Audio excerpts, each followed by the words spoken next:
Hello and welcome to RWR Plays TEW2020. It has been such a long time since we played this game on this channel, and that is largely due to the fact that we had the WCW series going, and I wanted to go into 2002 having completed 2001.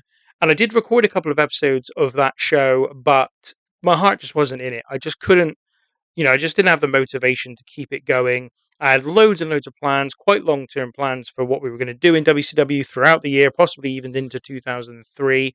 But I was just struggling, and I just decided, you know what? I'm not enjoying this. I don't want to bring you a show where my heart's not in it, where I'm not really enjoying it, where that will likely shine through to you as viewers. And I thought, you know what? Let's not do it. I gave it a while to see if my kind of motivation to get it kicked off again returned, but it never did. And I just thought, right, time to draw a line under it.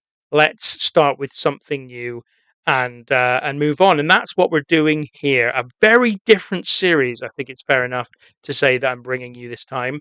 As you can see, our start date is September 1995. So we're going even further back into the past than the WCW series did. But this time we're going to bring you a very different kind of game because in the WCW series, I was trying to bring you a view of the game which was just presenting to you what I had booked, as if almost you were viewers of the actual WCW as it progressed into 2001. But with this one, I'm not going to do that. I am going to try and bring you the game elements of this one a bit more. So I'm basically going to play the game for half an hour each episode, or around about half an hour each episode, and then and you'll see sort of everything that I do, including the booking, including kind of me hiring people and everything else.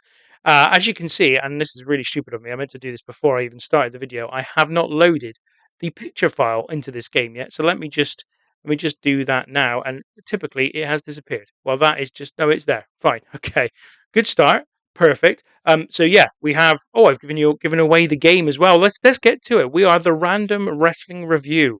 That's the name of the promotion. RWR, of course, and Random Wrestling Review, but spelt differently. And I got to be honest, I'm very very pleased with my little pun there. The Random Wrestling Review. Now, as I said, this is a different series.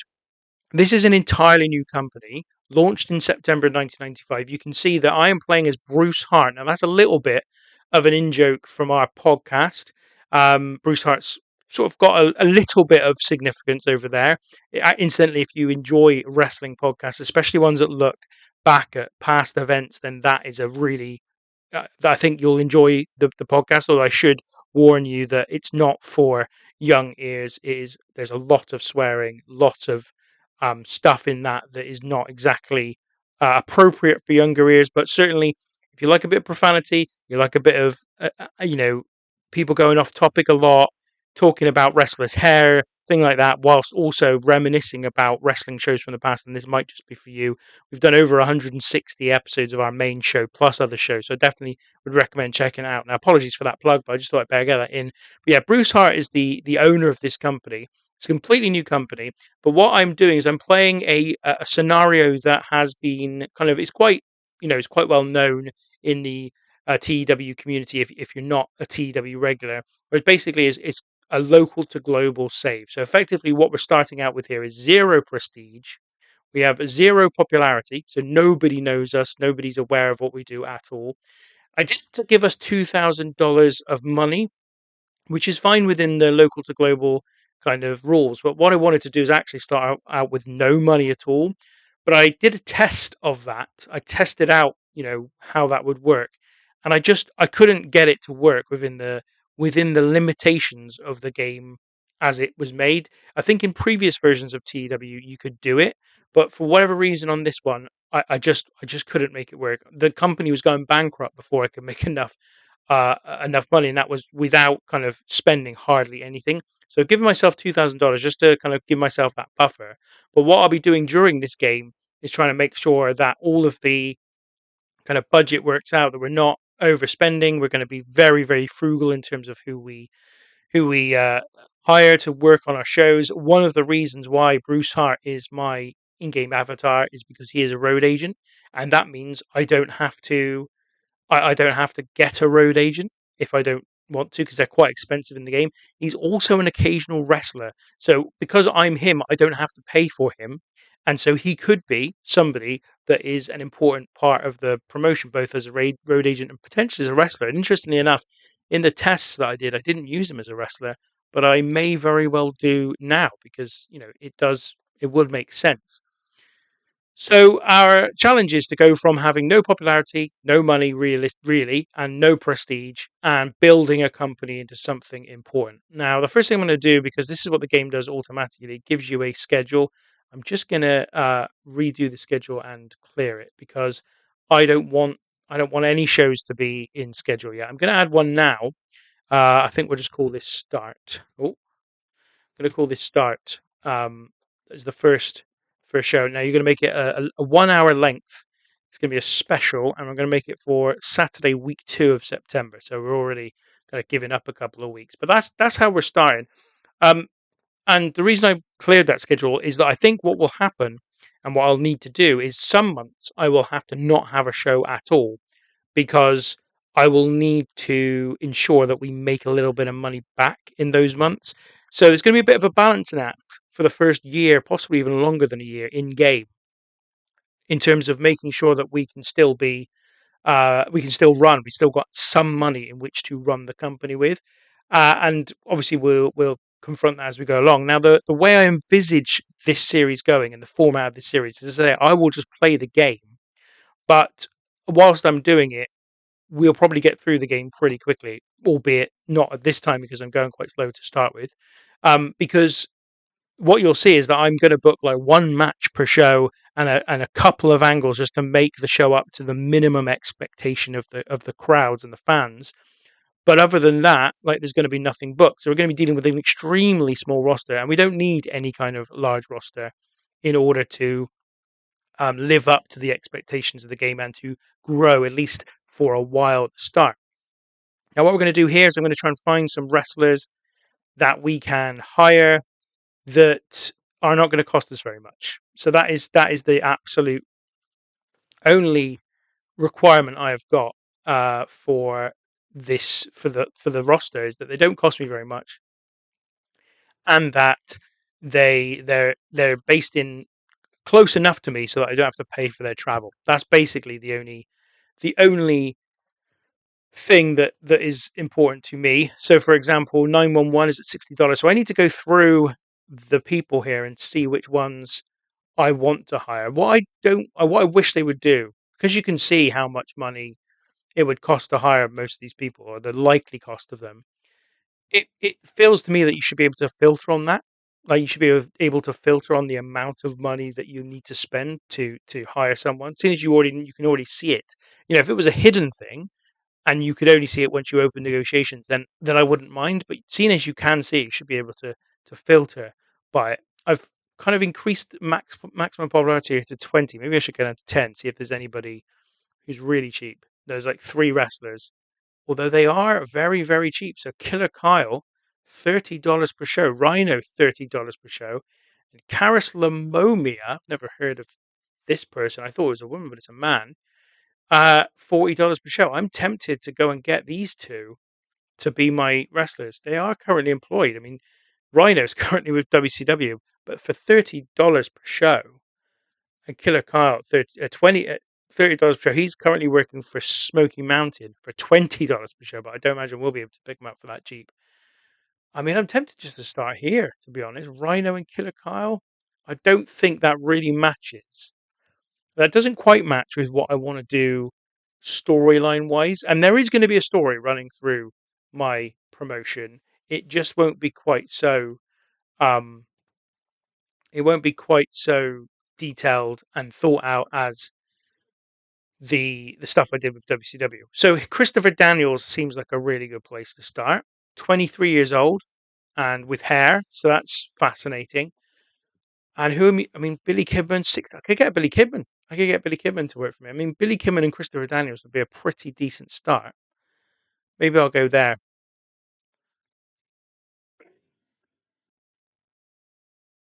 Maybe I'll go there. Apologies, I just coughed, so that's why I went quiet for a little bit. Um, you got Jeff Hardy as well. What do I want? What do I want? So I think Christopher Daniels is definitely the place I'm going to start with. Christopher Daniels. Let's get him in. So he wants his travel costs covered. Now, this is what I'm going to try and avoid. So, yeah, he wants me to cover his travel expenses. So, this is what I'm saying. I'm not going to be bringing in wrestlers who want their travel to be covered because it's too expensive for me. I need to save money. So, why is that? Where is he actually based? He's based in the Great Lakes. So, I think we need to go with wrestlers from either the Northwest USA or the Southwest USC. So, let's have a look at Northwest. So, we got Buddy Wayne. He's wants $60. He looks like a pretty affable chap, to be honest. Has he got any specific skills? Let's have a look at him as a wrestler. I mean, not bad. Fundamentals, physical abilities, not great, but I'm not really expecting much from him. He's not bad on the mic. Reputation 100. I think pretty much everyone's got a reputation of 100 on the game for some reason. I am tempted to bring him in. To be honest, we are. I should. I haven't made this clear. I should make it clear that the Random Wrestling Review is based in the Northwest. And the reason I did that is there are no wrestling promotions in the game in 1995, in September 95, who are based in that area. So I thought we've got it completely to ourselves. We don't need to worry about any kind of competition or anybody coming in and making it difficult for us. So I'm just going with that. And I think seeing as Buddy Wayne's actually based in North America, I think he is a good place to start. Let me just up this popularity a bit. So we've got Bart Sawyer, Moondog, Ed Moretti. Now I'm going with Buddy Wayne. Buddy Wayne is going to be the first signing. Not covered. See, that's what we want. I'm going to try and get him to sign $50, but he's not going to do that. I don't think anyone's going to go below 60, or certainly when they've got such a low um, estimation. I don't think they're going to go below the amount that they initially are looking for. So Buddy Wayne is going to be the first wrestler. Now I'm going to look at Southwest as well because what I'm looking for here is a kind of cocky, not particularly great, a cocky guy who is going to be portrayed as not being especially brilliant in the ring. I think I'm going to go. I mean, Bobby Bradley's there, Blitzkrieg. I think Michael Modest is the right man to go with.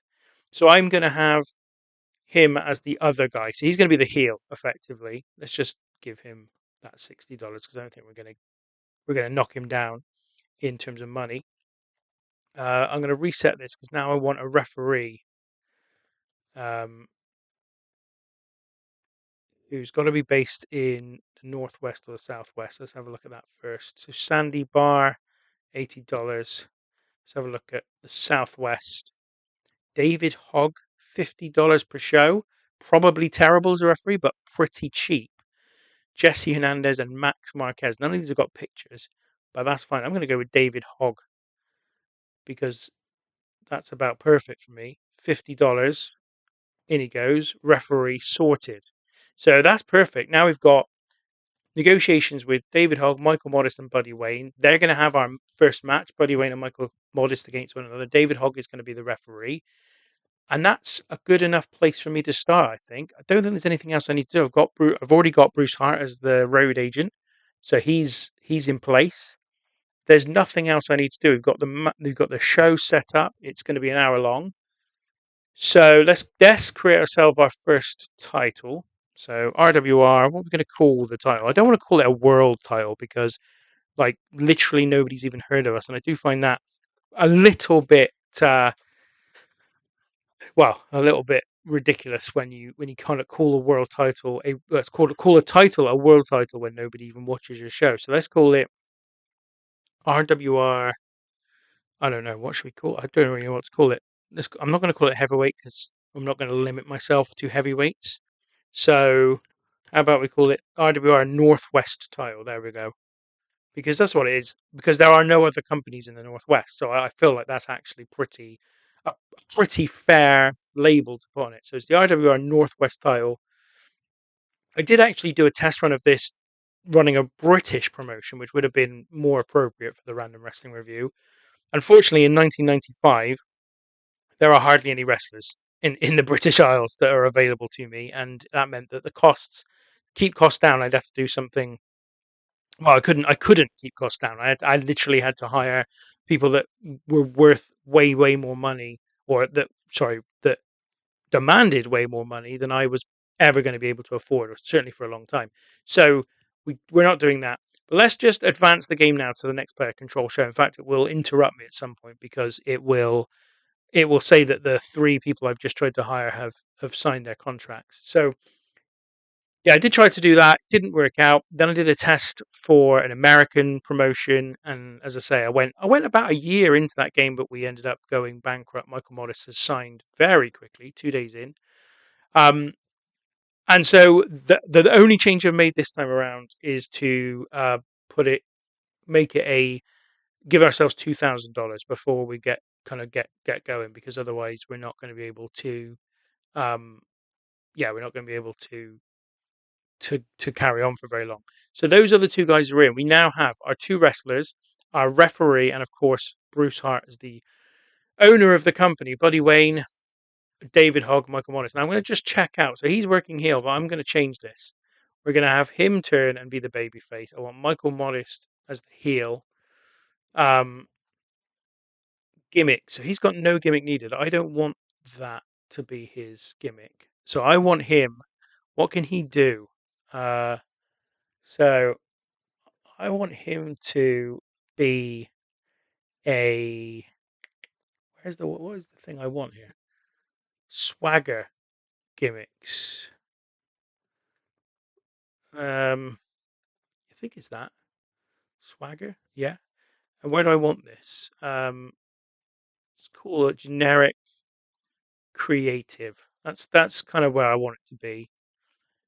And he can't play comedy, weasel, or offbeat. That's fine. I'm not expecting that. And this is going to be egomaniac, basically.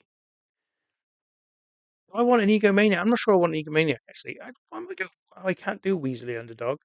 'Cause that was my thought actually.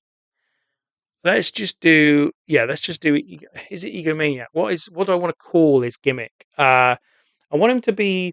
I want Michael Modest to be kind of like like yeah. I think a bit arrogant about his place in the world, but also kind of cowardly as well, I suppose. So I'm just going to call him cowardly egomaniac. So somebody who thinks a lot of themselves, but uh, isn't isn't actually he actually isn't very good. And then Buddy Wayne, he's got the cocky gimmick. See that's what I really should have called it, cocky. Um, so he's not going to be cocky. He's going to be standard kind of old school babyface. There we go. So that is what Buddy Wayne is going to do. So that's going to be his gimmick, very down the middle as well. Like if you saw the gimmick I had, it was very kind of just generic, standard kind of thing. But that's what Buddy Wayne's going to be. We don't need to worry about it too much, but I do want the stories to kind of work out in terms of their characters. Looking at their popularity in the Northwest, none of my actually, Buddy Wayne's got a 25. That's another reason to have hired him actually, and Michael Morris of 15.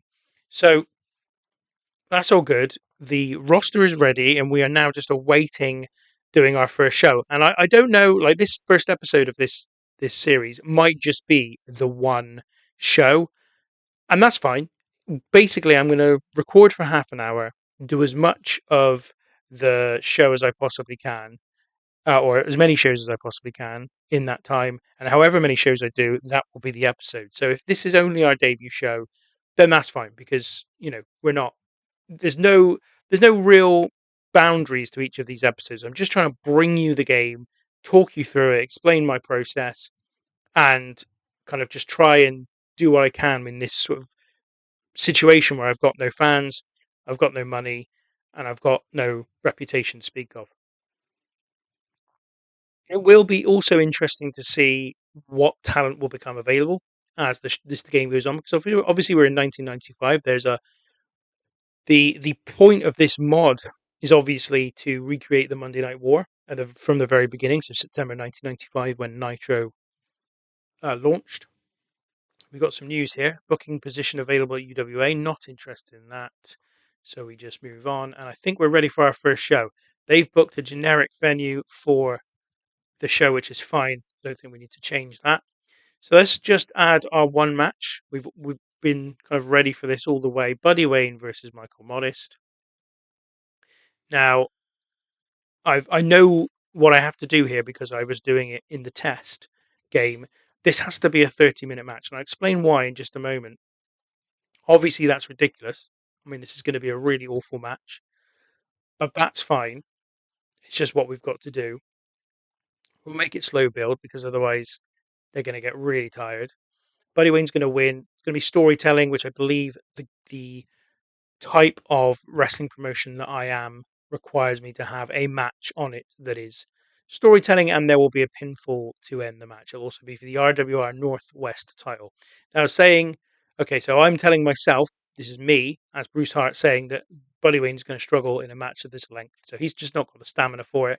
Never mind, he's going to have to do it. Now, the reason is for that match length being 30 minutes is I want to only do a show of 45 minutes. It's the shortest length of show that I can do in the game because it's got to be an hour long show. That's the lowest length of show you can select when you create an event. But then that show requires you to do at least 45 minutes of booking. And due to the product that I'm doing, which is I haven't even shown you yet, but is family friendly, they expect a certain percentage then of that 45 minutes to be matches. And that means the match has got to be 30 minutes plus the 2 minutes, obviously, of entrances. So we're going to add an angle as well. It's going to be Michael Modest on screen. And I guess Buddy Wayne can be on screen as well. Based on overness. And Modest tells Wayne that this will be an easy night for him. So Michael Modest basically saying that it's going to be an easy night for himself, and Buddy Wayne's in real trouble. That's before the match is the only, and that will allow us to kick off this first story, which we need to make sure we put in place because my promotion, as you can see here, we need to have at least one storyline with more than 15 heat, which obviously at the moment it's got no heat, but it will have by the end of the show. So it's Michael Modest versus Buddy Wayne.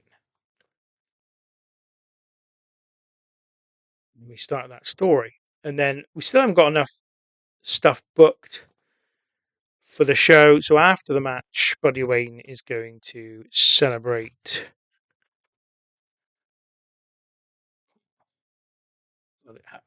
Spelling is terrible when somebody's watching. Celebrates his victory. And that's going to be just 5 minutes. And he celebrates as the babyface having won the match. We've got a yellow in terms of that's because we've got no announcers. That's fine. We don't need any announcers for a show where obviously we're not on television. So this is it. This is the entire first show. RWR start. I imagine that, and I'll probably do this occasionally through the course of the show, that the theme music for this particular show is the Jams Start, which is why I call it Start. That's really it. So here we go. What can I say? I'm a geek. I like those kinds of things. So that's what we're doing. And yeah, let's go straight into it. So we start with 41 people are in the building for this, which I'm delighted with. 41 people for a promotion that no one's ever heard of, where they're only promoting one match is great. Both the gimmicks got an initial rating of adequate, which is fine. At least they're not going to be upset by that. Michael Modest struggled when going off script here for this promo. Bruce Hart could have done better. Segment rating of 22, not a problem. They then have their match, 30 minutes, 27 seconds. Buddy Wayne wins by pinfall, and he's the first, in fact, RWR Northwest champion. They both had pretty decent in-ring performances here, I think, 27 and a 22. David Hogg has debuted his staff member gimmick, and it has got a rating of awful. I don't know why they give referees gimmicks. We didn't need to do that. And anyway, segment rating of 16. And then after the match, as we said, Buddy Wayne celebrates, and he got a 15 for that. So again, Bruce Hart didn't do a very good job as road agent, but we're not too worried about that. It's fine. And so this show increased our popularity in one region. That is the only thing I'm interested in hearing, is that we increased our popularity in this region. And we did that because our current popularity is 0, and their overall rating of the show was 18. 18 would be an absolutely dreadful show for nearly any other promotion, but for a promotion with no popularity whatsoever, it's actually very good. We'll make a speech which will say Michael Modest compliment on a good performance. Buddy Wayne, compliment on a good performance. Make the speech. They're happy. Great. Show number one in the books. RWR is a go. Now, what I'm going to do now is quickly advance to the end of the current month because I want to see what that does to our finances over the first month. You will remember we started with $2,000 in the bank. That is it. That's all. We are going to lose money for a very long time. We're not going to make any money for a long time. We're going to be losing money week on week. It is not going to be a sort of money making venture this for some time, which means we won't be able to promote many shows. If we can promote one show per game month, then we will be doing pretty well. But I imagine that won't be possible either. We will probably run a show for the first, or eat for each month for the first 3, 4, 5, 6 months to get us to a level of popularity, which means we're actually bringing in more money through advertising per month than we are from the money we're spending on miscellaneous and production. And so once we get to that point, and I'll kind of break that down in the finances in a minute when we look at it. So once we get to that point, we can go a whole month without running a show because that's the way we will make money, and then we'll make enough money to then run another show. All of this will become a bit clearer when I actually show you in the finances. And apologies, I know this might be really boring for people, but this is the kind of the kind of series I want to bring you. Basically, me running through the entirety of what we do to create this promotion into something worthwhile. But we've had the first show and we've got our first champion, Buddy Wayne, the Northwest native, the hometown boy, effectively. A very, very basic thing to do, but that's how we've kind of started things off. So let's just have a look at this finance. And here it is. Like we had 2,000 to start with, we've now got 1,445. So already massively dropping down. And this is why it's really hard to make any money on this thing. Now, first of all, we lost 555 overall. We got 287 in ticket sales, 31 in sponsors. We would have had nothing in sponsors before the show, though, because we had absolutely zero popularity. Now we've got just a tiny, tiny bit of popularity. We've got a tiny bit of money coming in via sponsors, a little bit of merchandise. The workers, they cost 170 in basic pay. That's really good, actually. That's not bad at all. Show costs, though, the venue hire was 200, and then there was an overall cost. Goodness knows what that means, 150. A bit of marketing and the production. So ultimately, when we don't run a show, the only cost we'll have is this production cost. For some reason, we still get that production cost even when we don't run a show. So, and it might only be, yeah, it might only be the 140 that we get, which is our sort of kind of running costs. So if that's the case, and we are getting 31 in sponsorship, obviously we're still losing money. But as our popularity increases even just a little bit, that sponsorship money will go up. So at some point, this sponsorship money will be higher than this, and we'll be making a profit each month when we do not run a show. Whenever we run a show, we're probably going to be losing money because the ticket sales, as you can see, currently pale in comparison to the show costs, the marketing costs, and the worker costs put together, plus the extra $100 or $140 for the production as well. So anyway, it's all a bit mathsy. I imagine that's probably not the basis for which to focus a video series like this. Obviously, that's not going to be the main focus of it. We're going to be focusing on the stories and the wrestlers we bring in and the matches we have. But this was really just an introduction and our first show that we wanted to bring you. What we will do in the next one is we'll bring you the second show and however many shows after that we can bring you within a half an hour slot. And as I said, I'm going to do these to about half an hour as best I possibly can anyway. And we're going to keep trying to move this company forward. I'm going to be looking at hiring an additional wrestler because I don't want to just present a rematch between those two wrestlers. I think that's enough to whet the appetite for episode 2. So hopefully, having watched this, I'll see you then.